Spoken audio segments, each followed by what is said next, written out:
En un mundo en constante evolución, la información precisa es poder. Nuestro programa le ofrece análisis profundos sobre políticas públicas, avances sanitarios e investigaciones cruciales. Convierte el conocimiento en acción. El Búho Investigador, su fuente confiable para liderar el futuro de la salud.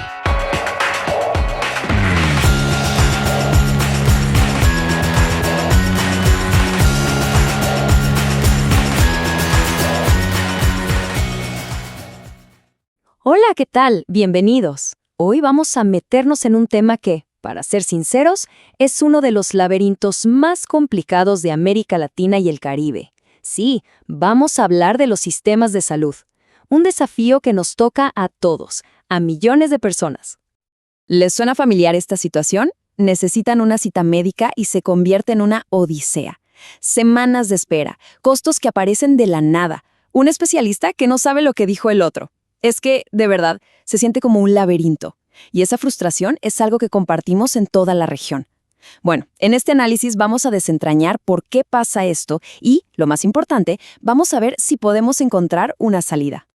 Ok, este va a ser nuestro recorrido. Primero, vamos a entender bien cómo es este laberinto del sistema sanitario. Luego, vamos a hablar del eje de todo, la atención primaria. De ahí pondremos cara a cara el ideal con la realidad, o sea, con el sistema fragmentado que tenemos. Veremos por qué hay tantas fisuras en la gobernanza y coordinación. Y claro, terminaremos viendo cómo podemos fortalecer esos cimientos para que, al final, tengamos salud para todos. ¿Listos? Empecemos. Bien, entremos de lleno al laberinto. Y la primera pieza clave para entenderlo es esta. En realidad, no tenemos un sistema de salud. Lo que tenemos son varios sistemas corriendo al mismo tiempo, en paralelo, y que casi nunca se hablan entre sí. A eso, justamente, le llamamos fragmentación. Miren, piénsenlo así. En casi todos nuestros países hay como 3 carriles distintos. Está el subsistema público, que se paga con los impuestos de todos. Luego, el de la seguridad social, que se financia con lo que aportan los trabajadores formales y sus empresas. Y por último, el privado, para quienes pueden pagar un seguro extra. ¿Y cuál es el resultado de esto? Pues que el viaje es totalmente diferente. La calidad, los tiempos de espera, todo depende del carril en el que te toque estar. Ok, ya vimos que la fragmentación es el gran problema. Entonces, ¿por dónde empezamos a arreglarlo? Toda la evidencia, que cada vez es más y más fuerte, apunta a una misma dirección. La solución está en construir el sistema sobre una base sólida. Y esa base tiene un nombre: Atención Primaria de Salud, o como se le conoce, APS. Y aquí, ojo, es súper importante aclarar algo. Cuando hablamos de atención primaria, no estamos hablando solo de un consultorio para un resfriado, de medicina básica. No. Es mucho más que eso. Es el principio, la estrategia que organiza todo el sistema de salud para que sea más justo, más eficiente y, sobre todo, para que se enfoque en mantener a la gente sana, no solo en curar enfermedades. ¿Y cómo funciona este ideal? Bueno, se apoya en 4 pilares, 4 funciones que son clave. Primero, ser el primer contacto, o sea, la puerta de entrada fácil y accesible al sistema. Segundo, la continuidad, tener un equipo de salud que te conoce, que te sigue a lo largo del tiempo. Tercero, la integralidad, que te atiendan para todo, desde prevenir una enfermedad hasta la rehabilitación. Y cuarto, la coordinación, que ese equipo te guíe por todo el sistema si necesitas un especialista. Así en teoría debería funcionar. Ese es el ideal. Muy bien, ese es el ideal. Suena bastante bien, ¿no? Ahora, vamos a chocarlo con la realidad, porque la brecha entre lo que debería ser y lo que vivimos es francamente enorme, y los datos de nuestra región lo dejan clarísimo. Fijémonos en algo tan básico como los tiempos de espera. Los datos son contundentes. En países como Brasil, por ejemplo, si alguien tiene un seguro privado, tiene casi el doble de probabilidades de conseguir una cita para el mismo día o para el día siguiente que alguien en el sistema público. ¿Qué nos dice esto? Que esa primera función, la del primer contacto, simplemente está rota. La puerta de entrada al sistema está mucho más abierta para unos que para otros. Y bueno, luego viene el tema del dinero, las barreras financieras. En el sistema público, muchísima gente simplemente no va al médico porque no puede pagar el transporte o las medicinas que les recetan. Son los famosos gastos de bolsillo. Y en el privado, aunque en teoría la prima cubre mucho, la realidad es que los copagos y otros gastos adicionales siguen siendo un golpe fuerte. O sea, tener un seguro no es una garantía de que no vas a tener que sacar más dinero de tu bolsillo. Pero las barreras no son solo de dinero. A veces son físicas y son devastadoras.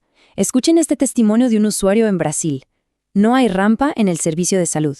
Ya me han llamado 3 veces, pero no puedo ir porque no hay rampa para entrar. Y cuando hay rampa, no hay pasamanos. Es que es tremendo. Se puede tener la cita, el derecho en el papel, pero si no se puede ni siquiera entrar al edificio, ese derecho se queda en nada. Y esta otra historia es, todavía más reveladora. Aquí la barrera no es física, es de actitud. Es la falta de formación. Escuchen, hicieron una ecografía transvaginal y vieronle el saco gestacional, pero dijeron que era el globo de mi sonda. El mismo médico dijo que se equivocó, que tal vez había usado su emoción en lugar de la razón porque no creía que una tetrapléjica pudiera estar embarazada. Esto es gravísimo. El prejuicio del personal de salud puede llevar a errores de diagnóstico y a un trato que es simplemente degradante. Ya no hablamos de rampas, hablamos de la preparación y la humanidad de quienes nos atienden. Ok, después de ver todo esto, la pregunta es inevitable. ¿Pero por qué? ¿Por qué el sistema está tan roto? Bueno, las raíces del problema, las causas más profundas, las vamos a encontrar en cómo se gobierna y se coordina todo. O mejor dicho, en cómo no se hace. Las grietas del sistema son estructurales, son profundas. Pensemos, la atención primaria lleva años, décadas, sin el financiamiento que necesita. La descentralización, que podría ser buena, muchas veces termina creando más fragmentación si no se gestiona bien. Regular al sector privado es un dolor de cabeza constante para los gobiernos. Encima, los programas que se enfocan en una sola enfermedad a veces terminan creando más islas en el sistema. Y si a todo este cóctel le sumamos que la gente participa poco y que falta transparencia, bueno, ahí tenemos la receta perfecta para el sistema que tenemos hoy. Bien, ya hemos hecho el diagnóstico. Sabemos cuál es el problema y de dónde viene. Pero no nos quedemos ahí. Hablemos de soluciones. ¿Cómo podemos, de verdad, fortalecer esos cimientos para construir un sistema de salud que funcione para todos? Parece que el camino a seguir es bastante claro, y se puede resumir en 5 grandes pasos. 1. Invertir más y mejor. La recomendación es aumentar el gasto público en atención primaria al menos 1% del PIB. 2. Regular. Fortalecer la supervisión de todos los proveedores, tanto públicos como privados. 3. La fuerza laboral. Hay que mejorar la formación, el apoyo y los incentivos para los equipos de salud. 4. Fomentar la participación de la comunidad.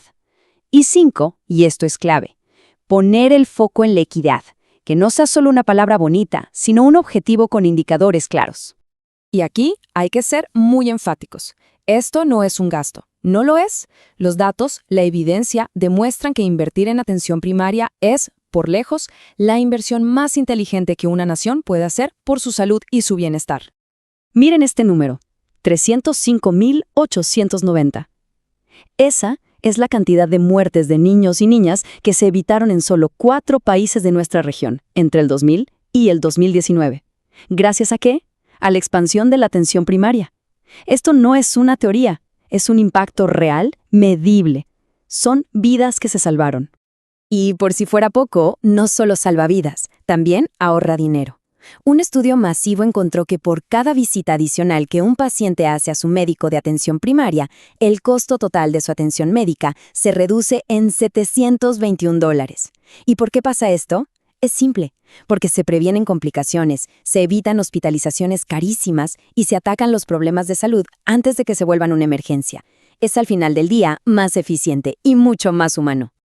Bueno, y con esto llegamos al final de nuestro análisis. Vamos a resumir y a dejar en claro por qué este tema es tan, pero tan crucial. A ver, quedémonos con estas ideas clave. Primero, la fragmentación que tenemos hoy genera una profunda injusticia. Segundo, una atención primaria de salud fuerte y bien financiada es la ruta más efectiva y también la más rentable para alcanzar la cobertura universal. Tercero, invertir en esto no solo salva cientos de miles de vidas, sino que hace que todo el sistema sea económicamente sostenible. Y cuarto, y quizá lo más importante, esta transformación no va a pasar por arte de magia. Necesita una gobernanza sólida, una regulación efectiva y sobre todo un compromiso político real y que se mantenga en el tiempo. Y para cerrar, quiero dejar una última reflexión. Un sistema de salud fragmentado no es un desastre natural, no es inevitable. Es el resultado de décadas de decisiones o de falta de decisiones políticas. Y lo bueno de eso es que significa que se pueden tomar decisiones diferentes. La gran pregunta que queda en el aire es, ¿estamos listos como sociedades para elegir un camino distinto? Muchísimas gracias por habernos acompañado en este recorrido por un tema que, como vimos, es complejo pero absolutamente vital. Si este análisis les aportó algo, los invito a seguir nuestra cuenta para encontrar más contenido como este. No se pierdan nuestra próxima entrega. ¡Hasta la próxima!